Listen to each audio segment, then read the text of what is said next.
जय श्री राम। सनातन भारतीय परंपराओं का सम्मान रामायण का हर चरित्र से खाता है और बड़े से बड़ा लोभ लालच भी हमें संस्कारों से विचलित नहीं कर सकता यदि हम रामायण का और रामायण के पात्रों के चरित्रों का अनुसरण कर सके। जब राम जी की शादी तय हो गई, उनका विवाह तय हो गया, तो राजा जनक ने एक दूत भेजा महाराज दशरथ के पास। आपने देखा कि महाराज दशरथ ने उस दूत का किस तरह से सम्मान किया, किस तरह से उसे भेंट दी, और दूसरी तरफ दूत का व्यवहार देखिए कि उसने उस भेंट को लेने से ये कहते हुए मना कर दिया कि वो लड़की की ससुराल में आया है और वहां से वो कुछ नहीं ले सकता। इन्हें कहते हैं संस्कार। जब ये समाचार महारानी कैकेयी तक पहुंचा तो महारानी कैकेयी ने क्या कहा? मेरे राम का विवाह। उनके मन में एक पल के लिए भी ये फीलिंग नहीं आई कि वो राम की रियल मां नहीं है।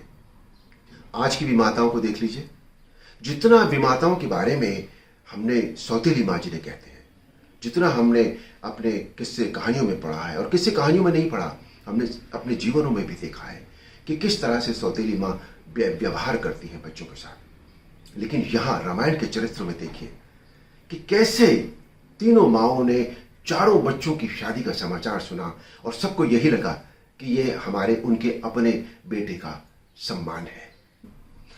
जब महाराज दशरथ बारात लेकर राजा जनक के यहां गए, तब उन दोनों में जो बात हुई, उन दोनों के जो विचार थे, उनको यदि हम देखें तो हमें पता लगता है कि आज यदि सबके विचार वैसे ही होते तो कितना अच्छा होता। राजा जनक ने कहा कि वो क्योंकि बेटी का दान कर रहे हैं इसलिए वो उनका पद नीचे है।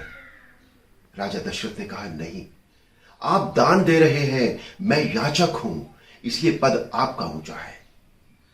और आज जब लड़की के पिता से बात करता है या उनकी शादी की बात होती है तो सबसे पहले ये बात होती है कि आप दहेज कितना देंगे। वहां कन्यादान की बात कोई नहीं करता। वहां ये होता है कि देखिए, मेरे लड़का जब से पैदा हुआ था और जब से पढ़ा लिखा, जब से उसकी नौकरी लगी, तब से हमने अपने लड़के पर इतने पैसे खर्च कर दिए हैं, तो वो हमें ब्याज के साथ मिलने चाहिए। और ये मांग लड़की के पिता के सामने आज रखी जाती है। दहेज हमारे जीवन की, हमारे समाज की एक इतना बुरा अंग है जो हमेशा के लिए समाप्त होना चाहिए, लेकिन वो समाप्त अभी नहीं हुआ है। लेकिन उसे समाप्त करने वालों की गिनती अब बढ़ती जा रही है। तो जो रामायण का जो रेलेवेंस है हमारे जीवन में, वो यही है कि हम जिस तरह से महाराज दशरथ ने राजा जनक के साथ व्यवहार किया, उन्हें कितना आदर दिया, उन्हें यह कहा कि आप दान दे रहे हैं, मैं तो याचक हूं, मैं एक भिखारी के समान खड़ा हूं। तो ये है संस्कार जो लड़की के परिवार और लड़के के परिवार के बीच होने चाहिए। जनकपुरी में जब राजा दशरथ विश्वामित्र जी से मिले तो उन्होंने विश्वामित्र जी के पांव छुए। वो राजा थे, उन्हें यह जरूरी नहीं था कि वो पांव छुए किसी के। आज का कोई यदि राजा होगा उसी तरह का, तो वो क्या करता? राजा तो अपने आप को, आज का तो नॉर्मल आदमी जो होता है, नॉर्मल इंसान जो होता है, वो अपने आप को राजा से कम नहीं समझता। तो राजा अगर होता तो कैसा होता? लेकिन उस समय के संस्कार देखिए, क्योंकि विश्वामित्र मुनि थे, ब्रह्म ऋषि थे, गुरु थे, इसलिए उन्होंने उनके पांव छुए।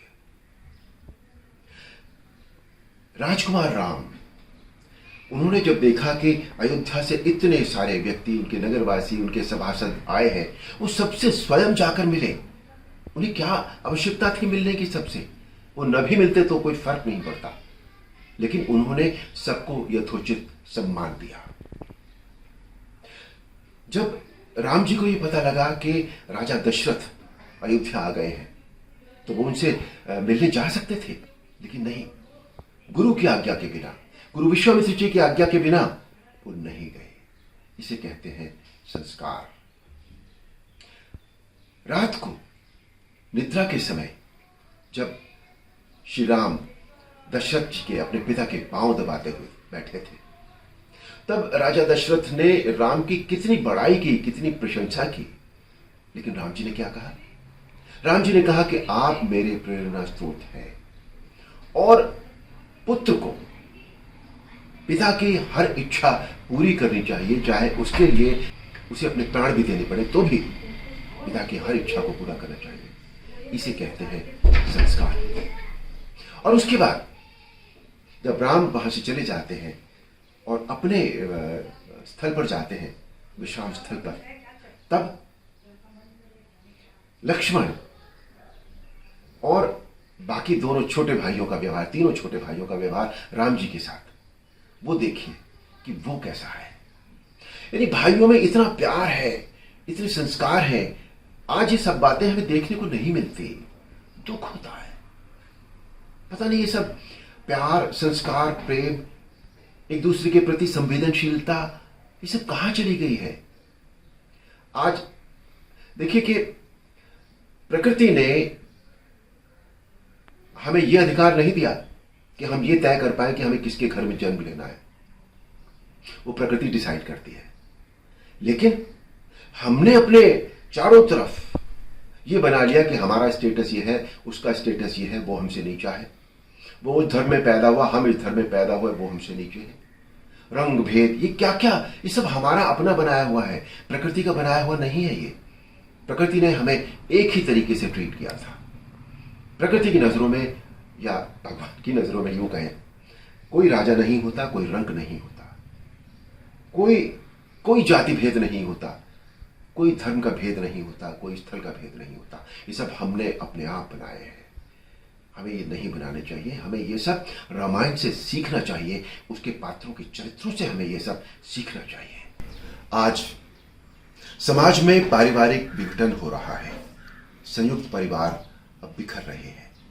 ऐसे में हमें सबको समानता से देखना होगा। बुजुर्ग, गुरु, ये सब निर्जीव सी बेकार की वस्तु होकर रह गए हैं। हमें इनको सम्मान देना चाहिए। मेरी आप सबसे प्रार्थना भी है, विनती भी है, मेरी इच्छा भी है कि आइए हम सब रामायण के पात्रों के चरित्रों के, प्रभु श्री राम के चरित्रों का अनुसरण करें, और उनका अनुसरण ही हमें विश्व कल्याण के मार्ग की ओर ले जा सकता है।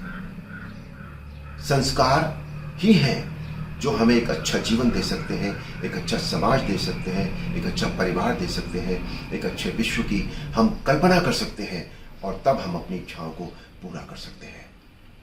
जय श्री राम।